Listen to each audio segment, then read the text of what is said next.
All right. Welcome to another episode of Only Time Can Tell. I'm your host, Ken. And before we begin, don't forget to share, like, and subscribe. Tell a friend to tell a friend so that we can continue to grow this channel and bring quality content for people who are basically in the trenches just like you to help motivate and inspire you. Now, I kid you not, this is not a joke.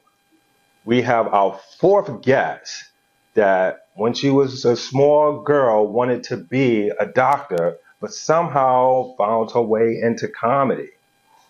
I know I can't make this up. It's actually true.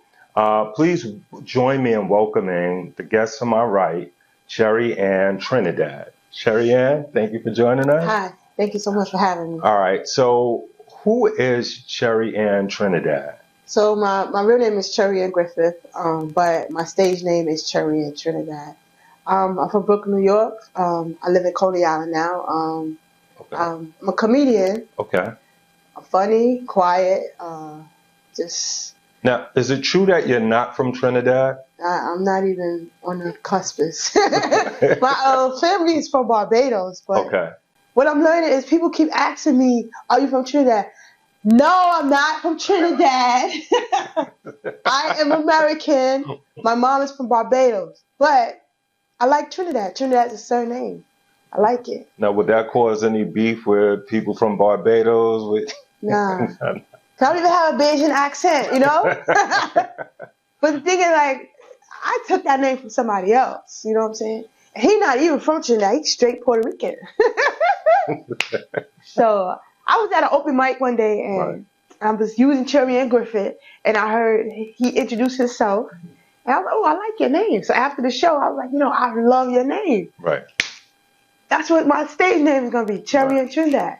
Okay. The next day, I changed it on Facebook, Instagram, YouTube, Cherryann Trinidad across the board. Awesome. And here we are 8 years later. That's yeah, I was about to ask you. So now that you've been doing comedy, how long have you been in the comedy game? Oh, my journey started in 2015. Right. So I've been here on a long time. 2015? Okay. 8 years. So how'd you kind of venture into that?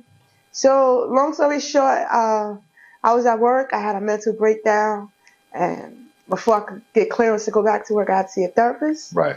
Therapist was like, our sessions were just straight funny. She's like, I think you should start doing comedy and stuff because you really have something. Yeah. So all right, so and that's so funny that you brought that up because oftentimes they always say that in a horrible situation is usually an opportunity. Right. It's usually a seed. Yeah. So the fact that you said you went through this tough period. Yeah. And the seed of comedy came out of that. That's pretty cool. Yeah. All right. So you've been doing comedy since 2015. What would you say is the hardest part? For me is having people stop playing with me. Like I'm not to be played with. Okay. And what that means is my money, right? My time. Right. And stop trying to give me $7 for 15 minutes of $7. Yes. $7. Yes. That ain't even minimum wage. Right. What are you, Mexican? No. Cherry-ann Mexican. It's the disrespect. But somebody told me it's not about the money because the money would come. Now fuck that. I need my money. Yeah, $7. Yeah. I take it and I humble myself because I could get a gig where I'm getting paid $250 for that time, and then the next show is like $7. But so each time is a humbling experience. So I just roll with the punches. Right. Yeah. Have you worked with anybody in the industry? Comedy wise, yeah, I've had the opportunity to work with a lot of veterans. One of my favorites is Smokey. Okay. I started out in his room, Mocha. Right. And he been grooming me ever since. And I feel like, I appreciate him because even though he know all the big comedians, he's still humble and he still will give you game. And I appreciate him for that. Right. So when you first stepped foot on the stage, what was that like? It was nerve-wracking because I had on a coat, right? A bubble coat. And I was at an open mic full of white people. And I just had my little jokes, and I was just like, hi guys, Cherryann, ha ha ha, whatever. And they was just like, okay. And it was just like, all right. It was weird, yeah. Right, right. So needless to say, would you say you bombed that first one? Nah, I was it a bomb? Nah, I was just breaking the cherry. You was breaking the cherry. Okay, okay. Yeah, cherry. So I guess what you being under, I guess Smokey taking you under his wing, did that basically like help you in terms of like, I guess with timing and He created a platform for us underground comics, our new comics, whatever. right, And that helped me a lot because when I first started doing comedy, I was doing mainstream rooms. Mainstream rooms is, we call it white rooms, okay, right? Because there's a mainstream rooms and then there's an urban room. right, And I was doing good in the mainstream room, but I wanted to do urban rooms. right, So his urban room was the first one, which was Mocha's, right. that I kind of got my foot wet into, and I just dived right in. Okay. And that first experience was hard because it just like they just came there and they just wasn't laughing. And Right. I knew I was funny. Right. So See, now that's kind of tough, right? I know I'm funny, right. but no one's laughing. Yeah, yeah. So they're not on that level yet. Right. You know? So I learned it's a muscle I have to build. Right. So I just kept going back every Monday, and I just kept going. And as I kept going, I was getting respect. Right. And you know, I think that's important in comedy, is the respect thing. Right. Yeah, because I even noticed like with sometimes with What to Do Entertainment when they do their What You're Laughing At, I would like, you know, just scam certain people in the audience. Certain people in the audience go in there like you come to a comedy club. Right. Yo, you gotta make me laugh. Like yes, it's like, true. Nah, dude, it's like, true. you know. Yeah. But those be the challenges ones, because like you be feeling it. Once they laugh, like, yeah, I got my job done. So have you ever had to deal with any hecklers? And yeah. One time I was performing at open mic.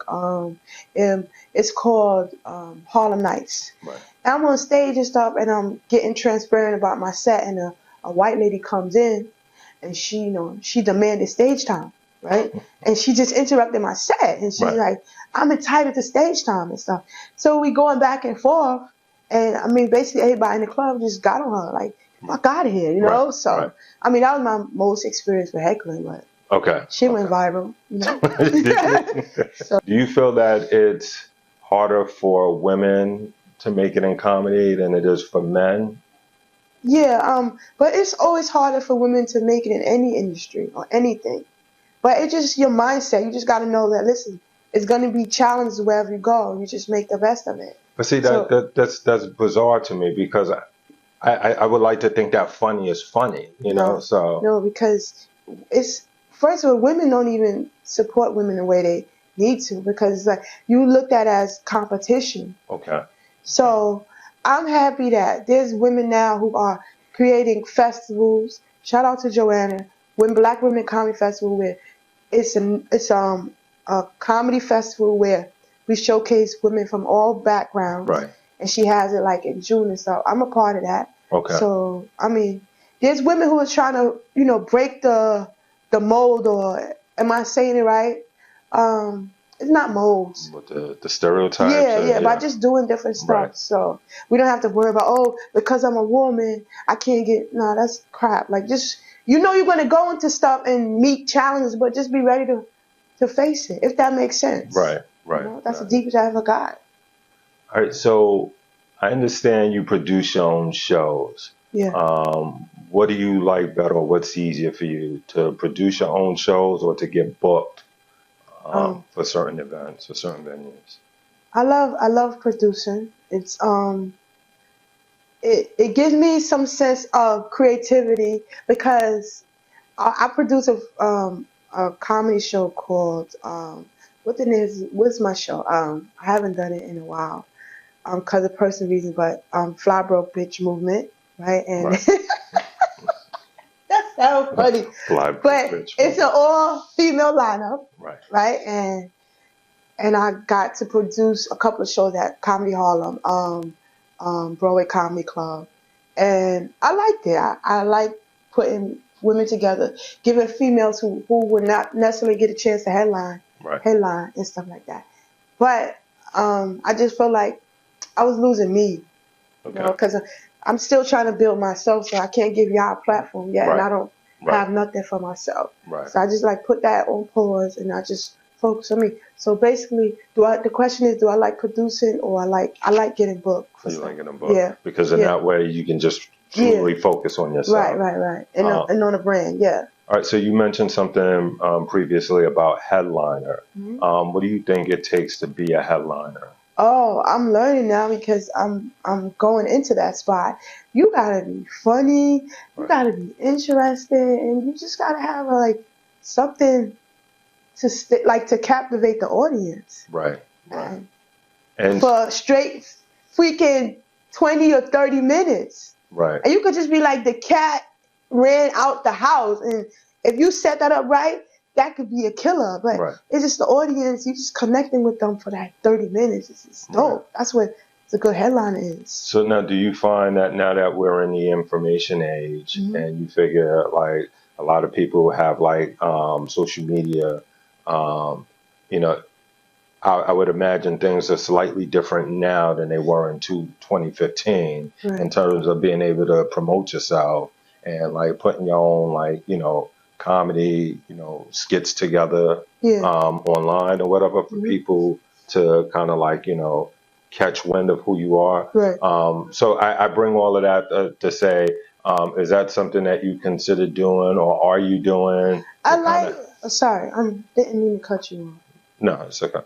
I like doing skits and stuff. I play Tina Turner. I could be a cockroach, a crackhead. I just like doing funny stuff. One of my famous ones is Hattie Mae Phillip. I play a grandmother, and I'll do skits like that. Because we were talking about headliners, and I'm saying one of the ways that you can help to become funny and to get your name out there and get exposure is not only necessarily just doing actual sets at particular comedy shows, but also creating content and putting them online or whatever. Because I know that's what I forgot his name, Ryan Davis, I think, is somebody that I saw who was like notorious for doing like he would basically capture like celebrities and kind of like do a comedy monologue, but he would just do it all on video. And then that's how I happened to stumble on that on YouTube. And then it's just like, oh, wow, like, let me like start following this guy because this is kind of funny, or I like what he did with this skit or whatever. So I'm just saying, I'm just wondering, like, is that like also another way that, you can go, or to help you kind of like, I guess, reach to the headliner status a lot quicker with the It's not necessarily headliner status. It's about building my platform and having more people know who Cherryann Trinidad is. I like to do skits, but I just feel like I don't have the muscle or support, or like I could do one by myself and it would be good. But I think that definitely helps, right, in this day and age. Yeah, because once you go viral, that's it. Like anything you do, because I'm on TikTok a lot, so I just know I'll be looking at this stuff and I'll be like, this person just did one thing and now everybody just really at his fingertips, And stuff. Some of the stuff don't even be funny like that. Exactly. Who would you say your favorite 5 headliner comedians that you've seen that destroyed every time they got on stage? It's funny that you asked that, buddy, because I just always liked Martin. That's it. I didn't have Martin Lawrence. Okay. I didn't have a favorite 5. I just liked him and nobody compared him. But lately I've been getting into more comedy, and right now, Tony Roberts is like, I'm really intrigued by his words and how he delivers. Who else that? I think Martin, Tony Roberts, some more. I really like, because she's been doing this for so long, and then she always come from different angles, and that's something that I admire. Of course, Smokey's one of my favorites always, because he's just funny, and he's like so underrated that it's like he needs his flowers. And to round it out, my 5th one would be That's up for question. That's up for question. Yeah. That changes. Yeah. But right now, those are okay. top 4. All right. Not bad. If you could produce a show tomorrow, any venue, at any place, and money's not an issue, who would you put in your lineup? First of all, if I had the place, it would definitely be Madison Square Garden. Okay. No, definitely. Eddie Murphy, Red Fox, Richard Pryor, and I'm bringing all these niggas back from the dead. Bernie Mac. Wow. And Patrice O'Neal. Now, who would a lineup like that? Who would close the show? Damn, it's no closing, it's no order. It's gotta end. They all dead anyway. So rest in peace to the greats. But it'd be a scary show. They all come back and they all lie in their caskets and shit. But you know what though? Actually, no. With this current state of AI or whatever, and the whole hologram thing, like that could, that could. Don't copy that idea. You already said it. Once you say it, he's gonna take it. Right. Like, okay, how's that AI? Charlie, Eddie Murphy. Yeah. But he's still alive though. Oh, Eddie Murphy, right? Yeah. He's dead in other ways. All right, so Cherryann Trinidad. Yes. Has there been any like TV shows that you might have been a part of, whether it aired or didn't air? You know, it's funny. Before I got into acting, before I got into comedy, I was an actress too. So I was on Law and Order. Law and Order, really? Yeah. If you squint real fast, you could have seen me in the background waving. Okay. So I've done a lot of background work, but I haven't. I did the Apollo. I don't know if that's count for something. Yeah, that counts. I mean, was it aired or it? No, it's not. Right. Showtime at the Apollo with Steve Harvey and stuff. But I don't know. I haven't done anything TV wise yet. Okay. But I'm on my way. All right. So in comedy, what are 3 likes and 3 dislikes? Comedy, I like that the New York circuit is small, so everybody knows each other. Right. I also like that I could always find stage time. Really? That's not even like a question for me. And I also like, I just like performing. I just like getting up there and telling my story. Okay. Dislikes is when I got the $7 for 15 I'm not even worried about that. Okay. It's just blatant disrespect that I get sometimes, and I always gotta hold my tongue. You know what I'm saying? Could you give us an example of the blatant disrespect? Like if I'm asking somebody for stage time, and I feel like I'm good, and they be like, oh, they be pushing me around with different people. You know, meaning they could give me the opportunity. Right. And then when I'm finally get to that level, now they like, oh, I know you, whatever, that type of stuff. Did that make sense when I just said that? No. I knew what I meant in my heart. I know. So say if I see somebody like, oh, I would like to get on your show, and they're like, oh, you gotta email us a link of your set. Bro, you know me. Right. You know? Right. And then I go to their venue, and my friends, because my friends be like, oh, you know, they believe they see I'm a comedian. So I go to the venue where the person's having a show. And they're like, oh, hey, Cherryann, how you doing? Do you want some time? But I just inbox you, bro. Right. You know what I'm saying? Right. Right. That's right. What else I don't like? I don't like when guys because I'm a female, they always try to sleep with me and stuff. But I'm like, nobody throws a dick at me. Yeah, I'm like, your dislike is guys trying to sleep with you. Yeah, for stage time, like, you know, like, because this is a business. And I said to myself, hold up, they trying to hit you with the casting couch? With the dick couch, right? Yeah, in 2023? You want stage time? You want stage time? You want to rub on this thing? So, it's that. Let's do a mic check. Yeah. Let's do a mic check.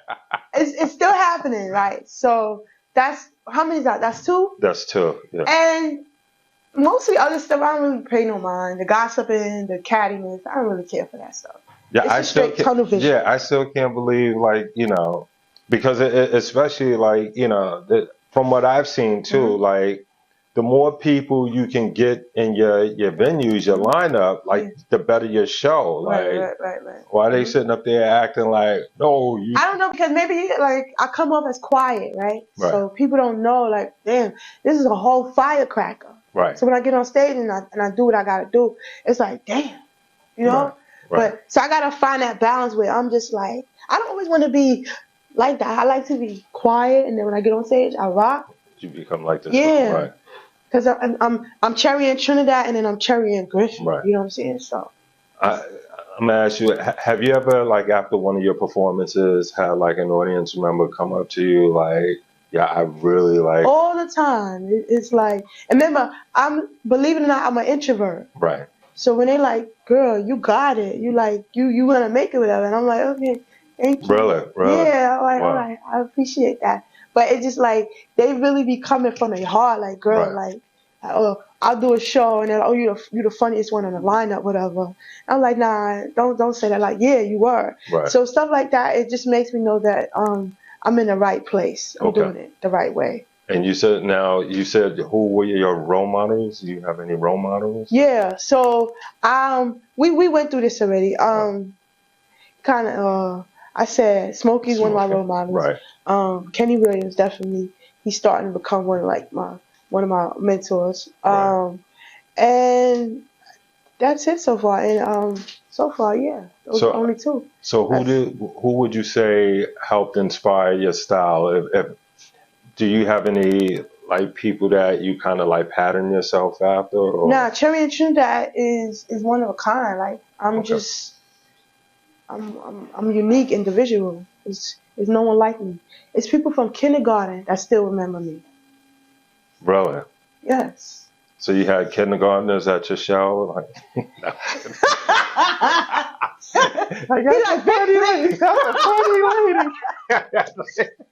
like my kindergarten teacher, they still remember me. Like, brother. I'm stupid, but that's cool. So do you have any plans for 2023 or 2024 to help elevate your career? Okay. So I'm fresh off performing at the Apollo. So I felt like that was a graduation for me. So now I'm looking to do bigger events and, perform with, like, more famous people and stuff like that, opening up for them. Also, one of my goals is to finally pass at one of the clubs, comedy clubs. You said to finally pass? Yeah, because that's been a long issue in my journey. Right. The disrespect, that's part of it too. Okay. We should have talked about that, but that's another thing. Well, we could talk about that. We can. So, like I said, I've been doing comedy since 2015, and when you start out in comedy, you want to pass in the clubs, and it feels like they only have room for like 3 black people at a time. Right. So I don't know. Again, I come off as quiet, so I'm not always the first person that they go to pick whatever. So there was one situation where me and my friend, we was auditioning for a club, and she's very loud and ghetto.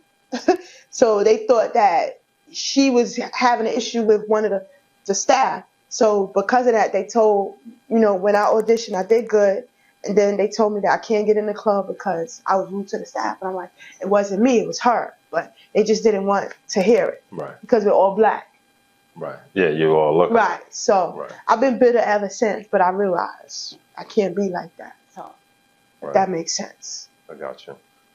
Stay the course. But then I would imagine, plus in the entertainment business, you got to have a thick skin anyway. Yes, I had to learn it because I'm crying a lot. And I realized that. So you'd be on stage crying like? No. It's like you would have the comedy friends and you think that these people are your friends, but I had to learn that this is a business. My friends are at home, and the comedy is a business. So once I learned that, so if they do something to me, I don't get hurt. So when people like, girl, I'm just talking a whole bunch of stuff right now. So have you ever had a situation where maybe someone kind of like stole some material from you, or you? Yeah. You did? Mm-hmm. Right in front of my face. We was performing, and he literally used. I have a joke about a blind guy, but he just turned it into a blind girl. I'm like, nigga. I'm sitting in front, supporting him, and he took my whole joke. You know? Shout out to Queens, right? Niggas stealing jokes. Anyway, it's all right. But sorry. No, it's good. It's good. But a good thing happened. I met up with Michael Shea. You know who Michael Shea is, right? Yeah. Just talking and stuff, and then he kind of got me an audition for one of the clubs and stuff. But I'm still waiting for the connection. But I appreciate that because it meant a lot, you know. Are you currently working on any projects that you would want the people to look out for? Absolutely not. I'm just trying to figure it out. This is my journey. Yeah, I don't have nothing planned yet, and also I don't like to put my things out in the open because it just seems like people steal them. Does that make sense? I don't like to talk about my projects yet. I just like to let it happen and then let the people see them. Let the people see it. I got you. If that makes sense. Yeah. Because the comedy, it hardens you a lot. Right. You know, so you just, every experience, you just learn. Right. From it. Sorry. All right. No, it's okay. It's all right. I mean, you know. Because I've been doing it for 8 years, but it's been a hard journey. I've gotten assaulted, you know, and that's one of the things I'll never forget about. Really? Yeah. It was my fault too, but at the same time, the bitch didn't have to hit me, you know. Get out of here! Yeah, wow. I'm sure you want to know about it. Of course, yeah. I mean, you can't drop that and be like, but I don't want to talk about that. Like, so I was at the comedy spot, and the two comics were going back and forth, and I recorded it like I do everything because I thought it was funny, and apparently she didn't like that. She didn't like that I was filming her. So she's like, could you delete it? And I was like, okay, whatever.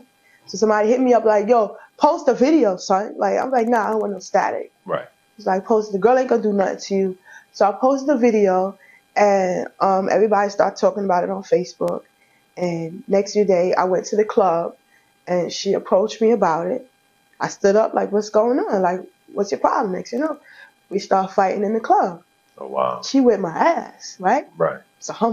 It was a humble ass whooping, but right. That's why I am the way I am when it comes to things. But so that's one of the messed up parts in my journey. But yeah. But just the bitterness, the rivalry. Yeah. Right. Yeah. Right. Because I never fought before anyway, so that was the first time I actually had a fight like that. So. Wow. Yeah. Wow. That's pretty rough. Mm-hmm. All right. Well, I don't have any other questions other than, you know. Did I make you sad? No? Yeah, I mean, you're tugging at my heartstrings. I don't know if you've ever saw that movie, JoJo Dancer, Your Life is Calling. It was a movie about Richard Pryor, written by, I believe, Richard Pryor and Paul Mooney. Yeah. And in that movie, they went into Richard Pryor's childhood, and during his early part of his life, his mother was a hoe, and he grew up in a whorehouse. Yeah. And his father happened to be one of the Johns. So just the trauma that he's seen, and then like he had like a situation years later when he was a teenager. His father got him a job at a factory, and I believe, and he quit because he wanted to pursue comedy, and his father like threw him out the house. So he had like all this crazy trauma. Yeah.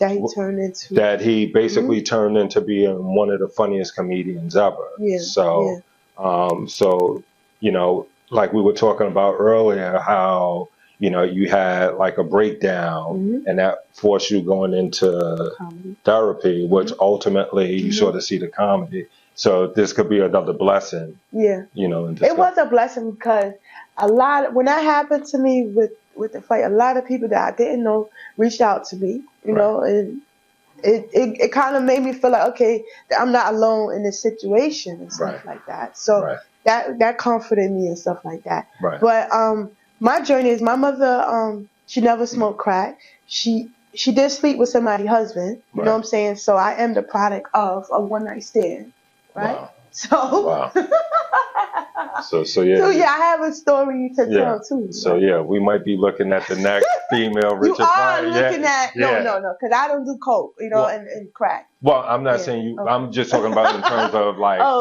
you know, propelling, you know, comedy wise, right. You know. All right, so why don't you tell our viewers where they can find you on social media? Okay. So if you love the story, you can follow me on Cherryann Trinidad across the board: Facebook, Instagram, YouTube, TikTok. Cherryann Trinidad, right? Trinidad, right? Cherryann _ Trinidad. Okay. Cherryann Trinidad. All right. Well, thank you for your time. I appreciate you sharing the stories. It meant a lot. Yeah. And, you know, guys, you know, take, you know, what you can take from this and do what you need to do. You know, take whatever applies, leave the rest. That's going to do it for this week's episode of Only Time Can Tell. I'd like to thank my guest, Cherryann Trinidad, for blessing us with her time and her stories. You know, all right, so don't forget to share, like, and subscribe. And also, you can support the channel by clicking down on the link below. You can start buying some of this cool merch to help make our pockets fatter. That's so cheesy. But yeah, please continue to support us, and we'll see you next time. Peace. I hope that you enjoyed the video. Please don't forget to like, share, subscribe and hit that notification bell so you will always get an alert when a new video drops.